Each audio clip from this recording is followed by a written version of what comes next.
കഴിഞ്ഞൊരു വീഡിയോയിലൂടെ ഞാൻ പറഞ്ഞിരുന്നു, സഹനം ക്രിസ്തീയ ജീവിതത്തിന്റെ മുഖമുദ്രയാണ്. ജീവിതത്തിൽ ഉണ്ടാകുന്ന കഷ്ടതകളും ദുരിതങ്ങളും കഷ്ടപ്പാടുകളും ഉൾപ്പെടുന്ന ഒരു അവസ്ഥയാണ് നമ്മൾ സഹനമെന്ന് വിശേഷിപ്പിക്കുന്നത്. എന്നാൽ ഒരു മനുഷ്യന്റെ, ഒരു വിശ്വാസിയുടെ ജീവിതത്തിൽ മൂന്ന് തരത്തില് ഇതേ അനുഭവങ്ങൾ ഉണ്ടാകാം. മൂന്ന് തരത്തില് ഒരു വിശ്വാസി ഇതേ അനുഭവങ്ങളിലൂടെ കടന്നു പോകാം. ഒന്ന്, ദൈവഹിതത്തിന് വിപരീതമായിട്ട് പാപജീവിതം നയിക്കുന്നത് നിമിത്തം. രണ്ട്, ദൈവം അനുവദിക്കുന്ന സഹനങ്ങൾ. മൂന്ന്, ദൈവകൃപയ്ക്ക് വഴിപ്പെടാതെ സ്വന്തം സ്വാർത്ഥതയ്ക്കനുസരിച്ച് ജീവിക്കുന്ന നിമിത്തം ഉണ്ടാകുന്ന സഹനങ്ങൾ. ഇപ്പം ഒരു ഉദാഹരണം പറയുവാണെങ്കിൽ, ഒരാള് ഒരു മയക്കുമരുന്ന് കേസിൽ പിടിക്കപ്പെട്ടു.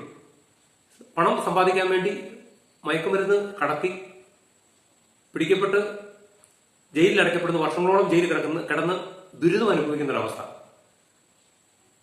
ഇനി അടുത്തൊരു സംഭവം എന്ന് പറഞ്ഞാൽ, ആരോ ഇയാളെ കെണിയിൽ വീഴ്ത്താൻ വേണ്ടി ഇയാളുടെ ബാഗിൽ മയക്കുമരുന്ന് കൊണ്ട് വെച്ചത് നിമിത്തം ഇയാൾ പിടിക്കപ്പെട്ട് ജയിലിൽ ശിക്ഷ അനുഭവിക്കുന്ന രണ്ടാമത്തെ അവസ്ഥ.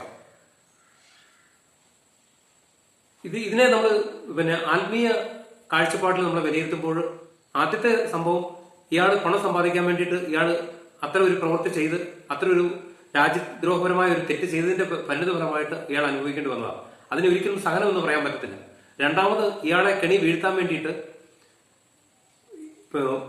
മറ്റാരോ കൊണ്ട് വെച്ച് ഇതിന്റെ പേരിൽ പിടിക്കപ്പെട്ട് ജയിൽ ശിക്ഷ അനുഭവിക്കുന്ന ഒരു സാഹചര്യം. അതിൽ തന്നെ രണ്ട് ഘടകങ്ങളുണ്ട്. ഒന്ന്, ദൈവം അനുവദിച്ചതാകാം, അത് ഒരുപക്ഷെ അയാളുടെ ജീവിതത്തിൽ രക്ഷാകരമായി തീരാം.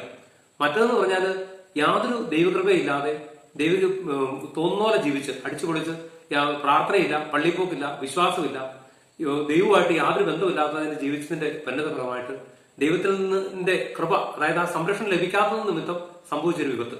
അപ്പോൾ നമ്മുടെ ജീവിതത്തിൽ, ഞാൻ പറഞ്ഞു വന്നത്, നമ്മുടെ ജീവിതത്തിൽ ഉണ്ടാകുന്ന എല്ലാ കഷ്ടതകളും ദുരിതങ്ങളും കഷ്ടപ്പാടുകളെയും സഹനമെന്ന് നമുക്ക് വിശേഷിപ്പിക്കാൻ പറ്റിയില്ല. അതിന് സാഹചര്യത്തിനനുസരിച്ച് അതിനെ ഒന്ന് വിലയിരുത്തി മനസ്സിലാക്കേണ്ടിയിരിക്കുന്നു. ഓക്കെ, അപ്പൊ നമ്മുടെ ജീവിതത്തിൽ ഇന്ന് ഉണ്ടായിക്കൊണ്ടിരിക്കുന്ന, നമ്മൾ ഇന്ന് അനുഭവിച്ചുകൊണ്ടിരിക്കുന്ന ആ ദുഃഖ ദുരിത പ്രയാസങ്ങളെ നമ്മൾ തന്നെ ഒന്ന് വിലയിരുത്തി നോക്കുക. ഇതെന്റെ ജീവിതത്തിൽ ദൈവം അനുവദിച്ചതാണോ, അല്ലെങ്കിൽ ദൈവമായിട്ട് യാതൊരു ബന്ധമില്ലാതെ ജീവിച്ചതിന്റെ പരിണിതഫലമായിട്ട് എന്റെ ജീവിതത്തിൽ സംഭവിച്ചതാണോ, അല്ലെങ്കിൽ ഞാൻ അറിഞ്ഞുകൊണ്ട് തെറ്റ് ചെയ്തതിന്റെ പേരിൽ ഞാൻ അനുഭവിക്കുന്നതാണോ ഈ ദുരിതങ്ങൾ? ഒന്ന് വിലയിരുത്തി നോക്കുക.